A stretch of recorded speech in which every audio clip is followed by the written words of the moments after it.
Assalamu alaikum and very good morning to all of you. আশা কৰো ভালে আছা, ঘৰতে আছা, নিৰাপদে আছা। তো আজি আমি আমাৰ পাঠ্যপুথি আলোচনা কৰাৰ আগতে মই তোমালোকক কেইটামান কথা ক'বলৈ ওলাইছোঁ। যেহেতুকে আমাৰ লকডাউন মাৰ্চ মাহৰ 24 তাৰিখৰ পৰা আৰম্ভ হৈছে। তো মাৰ্চ গ'ল, এপ্ৰিল গ'ল, মে গ'ল, এতিয়া জুন জুলাইতে তোমালোকৰ কলেজ খুলিব তাৰ কোনো গ্যাৰাণ্টি নাই।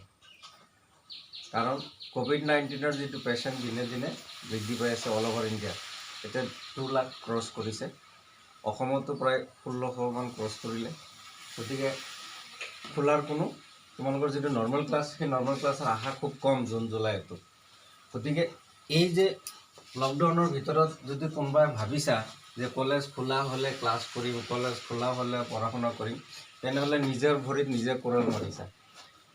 এই লকডাউনৰ সময়ত ঘৰত বহি থাকি ভালকৈ পঢ়া শুনা কৰা এইটো হৈছে সুবৰ্ণ সুযোগ।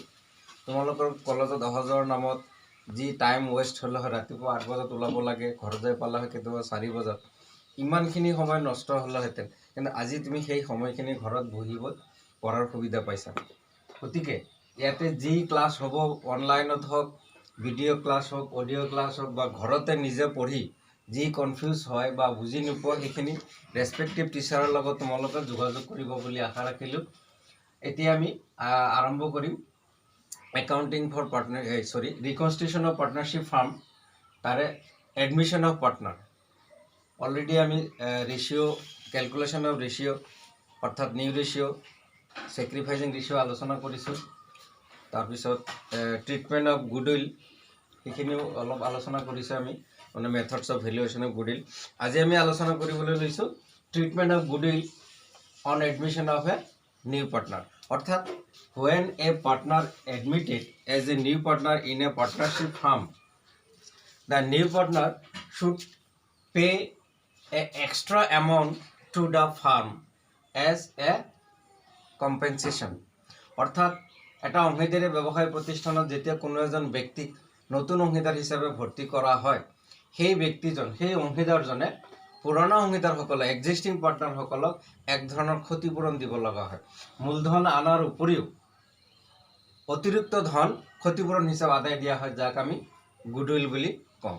আৰু সেই গুডউইল পুৰণা অংশীদাৰসকলে যিয়ে যি অনুপাতত ত্যাগ কৰিছে, ছেক্ৰিফাইচ কৰিছে, সেই ত্যাগৰ অনুপাতত পুৰণা অংশীদাৰসকলে নতুন অংশীদাৰ আনা সুনামৰ ধন ভগাই লয়। এই সম্পৰ্কে আমি ইয়াতে আলোচনা কৰিবলৈ লৈছোঁ। এতিয়া নতুন অংশীদাৰ এজনে আনা সুনামৰ ধন পুৰণা অংশীদাৰসকলে কেনেকৈ ভগাই ল'ব, কেইবাটাও ইয়াৰ পদ্ধতি আছে, সেই সম্পৰ্কে আমি আলোচনা কৰিম। প্ৰথম পদ্ধতিত আছে যেতিয়া নতুন অংশীদাৰে সুনামৰ অংশ পুৰণি অংশীদাৰক ভিতৰকৈ পৰিশোধ কৰে, when the amount of goodwill is paid to the all partners privately. 1 number, মই আকৌ দোহাৰিছোঁ যে অংশীদাৰী ব্যৱসায় প্ৰতিষ্ঠানত যেতিয়া কোনো এজন ব্যক্তি নতুন অংশীদাৰ হিচাপে ভৰ্তি হয়, নতুন অংশীদাৰজনে পুৰণা অংশীদাৰসকলক এক ধৰণৰ ক্ষতিপূৰণৰ নামত অতিৰিক্ত ধন আদায় দিয়ে, যাক সুনাম বুলি কোৱা হয়। এই সুনাম কিস্তি আকাৰে আদায় দিয়াৰ কাৰণে ইয়াৰ নাম হৈছে প্ৰিমিয়াম মেথড। সুনামখিনি নতুন অংশীদাৰে পুৰণা অংশীদাৰক কিস্তি আকাৰে আদায় দিয়াৰ কাৰণে ইয়াৰ নাম ৰখা হৈছে প্ৰিমিয়াম মেথড। তো সেই প্ৰিমিয়াম মেথডৰ অধীনত আমি এতিয়া এটা এটাকৈ পদ্ধতি আলোচনা কৰিম। তাৰে প্ৰথম পদ্ধতি হৈছে যে when the amount of goodwill, when the amount of goodwill, when the amount of goodwill is paid to the all partners, is paid to the old partner privately. অর্থাৎ ইয়াৰ অৰ্থ হৈছে নতুন অংশীদাৰ এজনে আনা সুনামৰ ধন পুৰণা অংশীদাৰসকলক, অৰ্থাৎ এক্সিষ্টিং পাৰ্টনাৰসকলক, ভৰ্তি থকা অংশীদাৰসকলক ব্যক্তিগতভাৱে যেতিয়া পৰিশোধ কৰে, ইয়াৰ অৰ্থ হ'ল যে নতুন অংশীদাৰে আনা সুনামৰ ধন পুৰণা অংশীদাৰসকলে ব্যক্তিগতভাৱে ভগাই লয় ত্যাগৰ অনুপাতত। এই সুনামৰ ধন অংশীদাৰী ব্যৱসায় প্ৰতিষ্ঠানৰ হিচাপৰ বহীত কোনো ধৰণৰ প্ৰবিষ্টি পাতা নহয়, ইয়াৰ বাবে কোনো ধৰণৰ জাৰ্নেল এন্ট্ৰি দিয়া নহয়। When the premium for goodwill is paid by the new partners to the old partners in their sacrificing ratio, it is not recorded in the books of the firm. That's why for further information for future it will not help to the firm. ভৱিষ্যতত ব্যৱসায় প্ৰতিষ্ঠানত যদি কিমান টকা সুনাম লৈ আহিল অংশীদাৰজনে তাক যদি বিচাৰিবলৈ যোৱা যায় এই হিচাপৰ বহিৰ পৰা আমি কোনো ধৰণৰ তথ্য লাভ কৰিব নোৱাৰো, কাৰণ যেহেতুকে ইয়াক লিপিবদ্ধ কৰা হোৱাই নাই। তো এই ইয়াৰ বাবদ কোনো ধৰণৰ যেহেতুকে জাৰ্নেল দিয়া নহয়, গতিকে ইয়াৰ হিচাপৰ বহিত ইয়াৰ বাবদ কোনো ধৰণৰ ৰেকৰ্ডো নাথাকে। ইয়াৰ কাৰণে আমি কোনো জাৰ্নেল দিব নালাগে, সেইকাৰণে ইয়াৰ কোনো এক্সট্ৰা ট্ৰিটমেণ্টো নাই। এইখিনি আলোচনা। 2 নম্বৰ, যেতিয়া নতুন অংশীদাৰৰ আনা সুনামৰ ধন ব্যৱসায়ত ৰখা হয়, when the goodwill is received in cash and is retained in the business. When the goodwill is 2 number,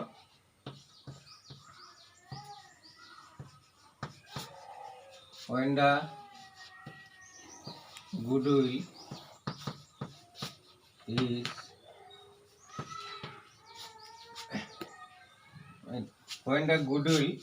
is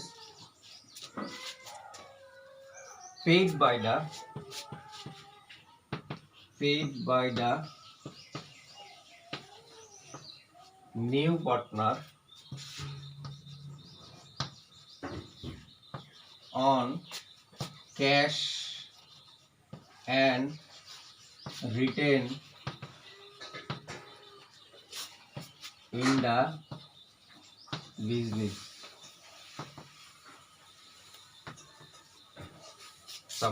ইয়াৰ অৰ্থ হৈছে যেতিয়া নতুন অংশীদাৰজনে আনা সুনামৰ ধন নগদ টকাত লৈ আহে আৰু এই সুনাম হিচাপৰ বহিতে থাকি যায়, অৰ্থাৎ নতুন অংশীদাৰজনে আনা সুনামৰ ধন হিচাপৰ বহিত ৰেকৰ্ড কৰা হয়, লিপিবদ্ধ কৰা হয়।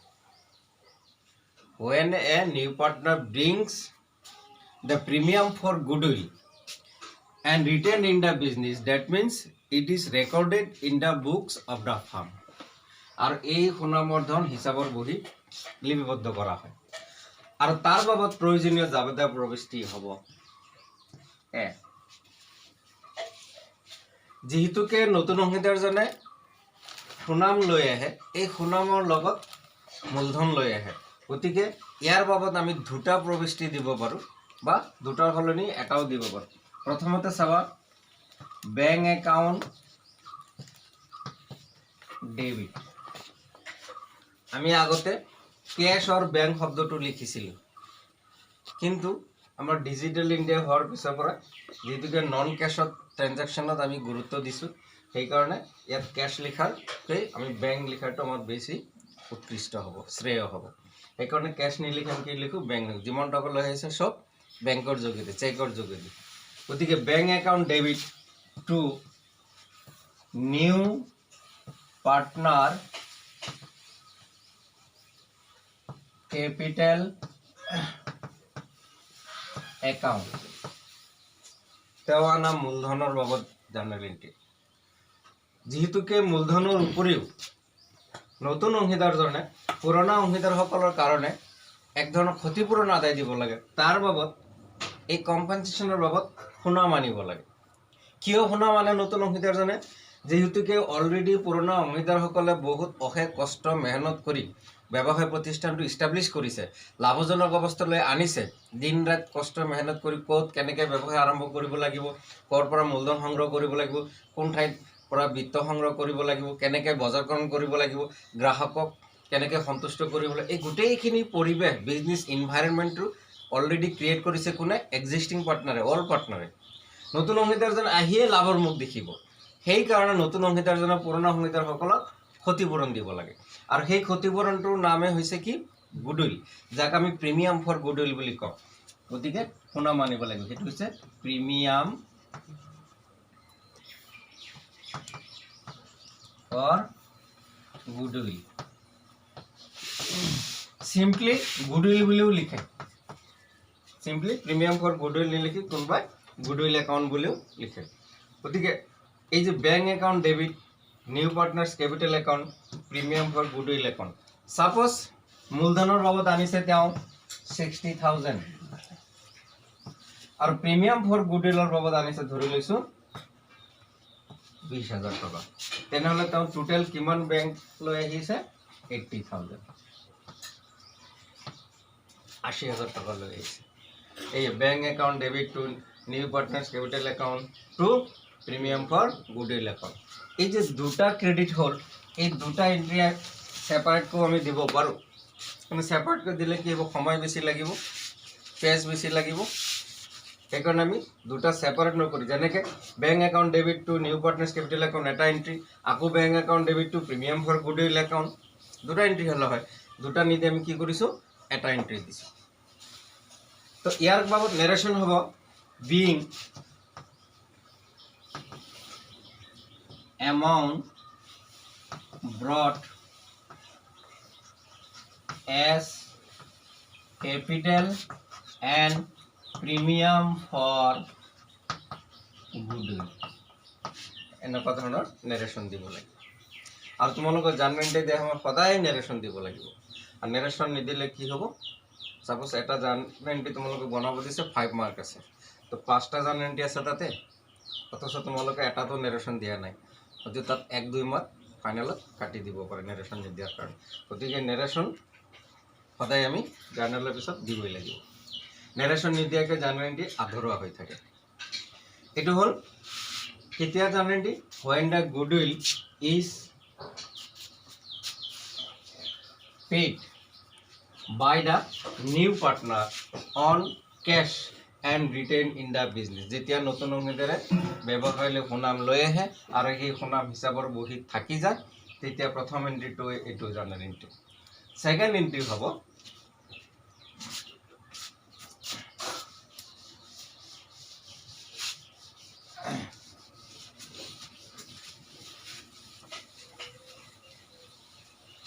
সেকেন্ড এন্ট্ৰি হ'ব এই সুনামটো যেহেতু আমি ইতিমধ্যে আলোচনা কৰিছো এই সুনাম কাৰ প্ৰাপ্য পুৰণা অংশীদাৰসকলৰ প্ৰাপ্য পুৰণা অংশীদাৰসকলে যে অনুপাত ত্যাগ কৰিছে সেই অনুপাততে এই সুনামখিনি প্ৰিমিয়াম ফৰ গুডউইলখিনি পুৰণা অংশীদাৰসকলে ভগাই ল'ব আৰু পুৰণা অংশীদাৰে যেতিয়া ভগাই ল'ব তেতিয়া অল পাৰ্টনাৰ্স ক্যাপিটাল একাউন্ট ক্ৰেডিট হ'ব চাবা যে প্ৰিমিয়াম ফৰ গুডউইল একাউন্ট এবাৰ ক্ৰেডিট কৰা হৈছে আৰু এই সুনাম যেতিয়া পুৰণা অংশীদাৰসকলৰ মাজত ভগাই দিয়া হ'ব তেতিয়া premium for goodwill account debit হ'ব তেতিয়া হ'ব premium for goodwill account debit two old partners capital account এইটো জানি যাব এইটো হল দ্বিতীয় জার্নাল এন্ট্রি এতিয়া তোমালোকে ধৰি লোৱা যে অল পাৰ্টনাৰ্স দুজন আছিল আমি ধৰি লৈছো অল পাৰ্টনাৰ্স দুজন আছিল তেনেহলে সেই পাৰ্টনাৰ দুজনৰ নামে লিখিম আমি suppose Mr. M capital account আর ধরা হল P Mr. P's capital account তেনেহলে এই যে প্রিমিয়াম ফর গুডউইল 20,000 টাকা আছিল এই দুজন অংশীদারে ভগাই লব কেনেকে ভগাই লব according to their sacrificing ratio ধরা হল তেওঁলোকৰ স্যাক্ৰিফাইসিং ৰেশিও হল 3:2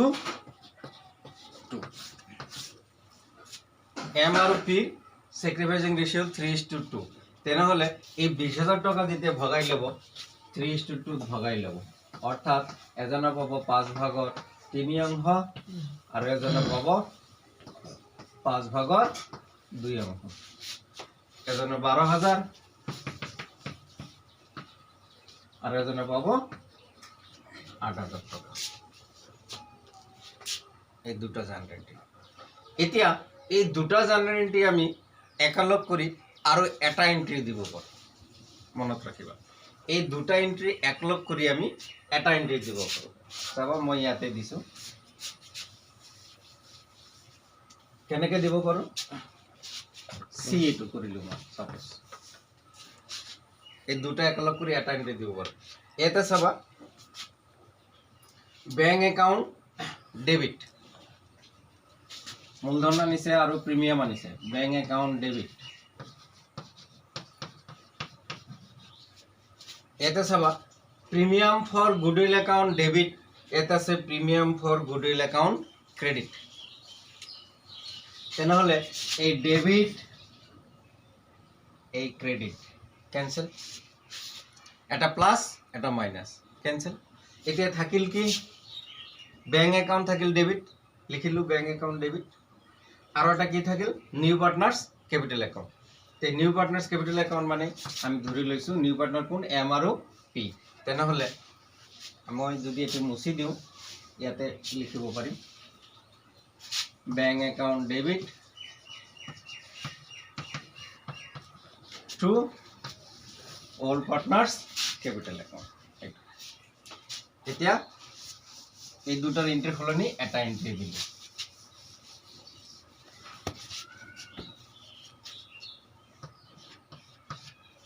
এৰ আৰু বিৰ হলনি এটা এন্ট্ৰি দিব পাৰো, হেতু হল সি।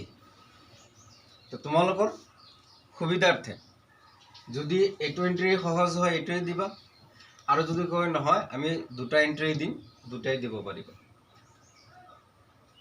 তিনিটা এন্ট্ৰি আমাৰ কাৰেক্ট এন্ট্ৰি। এতিয়া আহিম আমি সিচুৱেশ্যন নম্বৰ 2 এটা ইলাষ্ট্ৰেশ্যন আলোচনা কৰিম। 2 নম্বৰ সিচুৱেশ্যনৰ কি আছিলে, যেতিয়া নতুন অংশীদাৰে আনা সুনামৰ পৰিমাণ ব্যৱসায় প্ৰতিষ্ঠানটোত থাকি যায়, ৰৈ যায়, ৰিটেইন ইন দা বিজনেছ। অৰ্থাৎ নতুন অংশীদাৰে আনা সুনামৰ ধন অংশীদাৰী ব্যৱসায় প্ৰতিষ্ঠানটোৰ হিচাপৰ বহীত ৰেকৰ্ড কৰা হয়, লিপিবদ্ধ কৰা হয়। তো আমি ধৰে লৈছো এটা এক্সাম্পল ললো।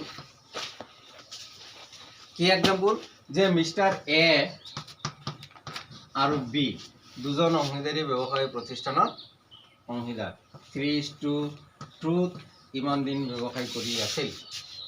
এ আৰু বি কিমান ৰেচিঅ'ত ব্যৱসায় কৰি আছিলে, লাভ 3:2। পিছত সি ভৰ্তি কৰা হ'ল, সি নতুন অংশীদার হিসেবে আহিল, ভবিষ্যতে তেওঁ লাভ পাব 5/1। সিয়ে পাব ভবিষ্যতে 5/1। তার যেহেতুকে সি নতুনকে আহিছে, মূলধনের বাবদ আনিছে, ক্যাপিটাল আনিছে ফর এক্সাম্পল 50,000 টকা, আৰু গুডউইল সুনামৰ বাবদ আনিছে ফর এক্সাম্পল 30,000 টকা। এতিয়া তোমাক কৈছে প্রয়োজনীয় জাবেদা প্রবিষ্টি দিয়া, প্রয়োজনীয় জাবেদা প্রবিষ্টি দিয়া। কি কি কৈছে, A B are two partners in a partnership firm sharing their profit 3:2. She is admitted as a new partner for 1/5 share in future. She brings rupees 50,000 as capital and 30,000 as goodwill. You are asked to record the journal entries in the books of the firm. তেনেহলে ইয়াৰ বাবদ প্ৰথম entry হ'ব যে bank account debit,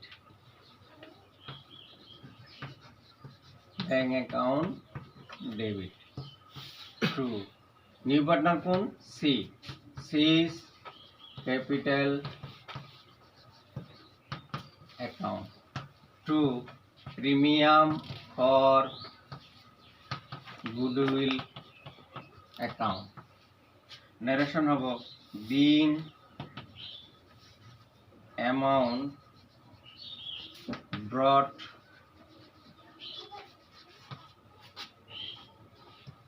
on cash as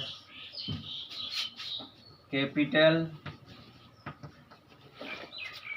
and premium for goodwill. এটো হব narration। এতিয়া bank কি কি আনিছে, মূলধনৰ বাবদ আনিছে 50,000 আৰু প্ৰিমিয়াম বাবদ আনিছে 30,000, মুঠ 80,000 টকা। তাৰে 50,000 হল মূলধনৰ বাবদ আৰু প্ৰিমিয়ামৰ বাবদ হল 30,000, এই হল 80,000 টকা। প্ৰথম এন্ট্ৰি। এতিয়া next entry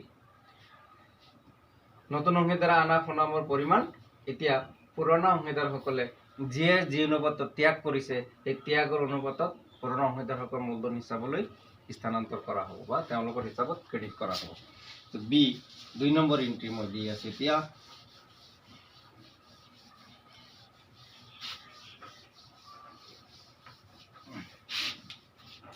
B premium for goodwill account debit to S capital account B capital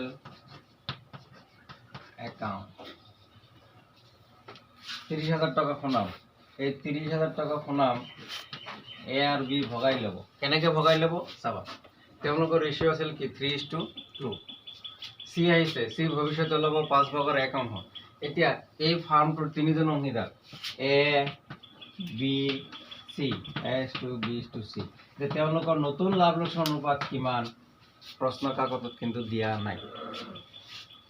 A B সি এই অংশীদাৰী ব্যৱসায়িক প্ৰতিষ্ঠানটোৰ এ বি সি তিনিজন এতিয়া এই ফাৰ্মৰ অংশীদাৰ তিনিজনৰ কিন্তু নতুন লাভ লোকচান অনুপাত দিয়া নাই। মনত ৰাখিবা যদি নতুন লাভ লোকচান অনুপাত দিয়া নাথাকে তেনেহলে পুৰণা লাভ লোকচান অনুপাতটোই হ'ব পুৰণা অংশীদাৰসকলৰ কাৰণে ত্যাগৰ অনুপাত। যেতিয়া এটা অংশীদাৰী ব্যৱসায় প্ৰতিষ্ঠানত কোনো ব্যক্তিক নতুনকৈ ভৰ্তি কৰা হয় নতুন অংশীদাৰ হিচাপে স্বীকৃতি দিয়া হয় এতিয়া নতুন অংশীদাৰী প্ৰতিষ্ঠানটো যদি নতুন লাভ লোকচান অনুপাত দিয়া নাথাকে তেনেহলে পুৰণা অংশীদাৰী ব্যৱসায় প্ৰতিষ্ঠানৰ পুৰণা অংশীদাৰসকলৰ যি লাভ লোকচানৰ অনুপাত সেই অনুপাতটোই হ'ল তেওঁলোকৰ কাৰণে ত্যাগৰ অনুপাত। তেনেহলে ত্যাগৰ অনুপাত 3:2 গতিকে সেই 3:2 তে 30,000 টাকা ভগাই ল'ব তে 3:2 ভগাই ল'লে এজনে পাব 18,000 টাকা আৰু এজনে পাব 12,000 কেনেকে পাব ভগাই দিয়া 30,000 টাকা 5/3 অংশ আৰু এজনে পাই আছে 5/2 অংশ 5 30ত 6 বাৰ 3 6 18,000 আৰু 12,000 narration হব being premium for goodwill credited to all partners capital account in their sacrificing ratio that is 3:2 এই অনুপাতত ভগাই দিয়া আছে। এটো এটা আমি ইলাস্ট্রেশন এটা ললো। এতিয়া তোমালোকৰ শ্ৰেণীৰ মই ইলাস্ট্ৰেশন 44 ধৰা এনেকুৱা টাইপৰ মই এটা ইলাস্ট্ৰেশন ললোৱে এতিয়া মই তোমালোকক ইলাস্ট্ৰেশন এটা লম কিতাপৰ পৰা ইলাস্ট্ৰেশন 45 স্টাৰ্ট। তো আজি আমি দুটা সিচুয়েশন আলোচনা কৰিলো সিচুয়েশন 1 আৰু সিচুয়েশন 2। প্ৰথম সিচুয়েশনটো আমি কলো যে নতুন অংশীদাৰ আনা সুনামৰ ধন যদি পুৰণা অংশীদাৰসকলে ব্যক্তিগত ভগালে তাৰ বাবদ কোনো ধৰণৰ জাবাদা প্ৰৱৃষ্টি দিব নালাগে হিচাপত বহিত কোনো ৰেকৰ্ড নহয়।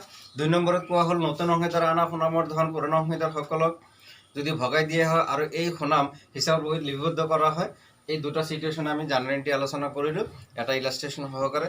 নেক্সট ক্লাছত আমি ইয়াত 3 নম্বৰ সিচুয়েশন পৰা আৰম্ভ কৰিম। তো আজিলৈকে এইখিনিতে সমাপ্ত কৰিছো। ধন্যবাদ।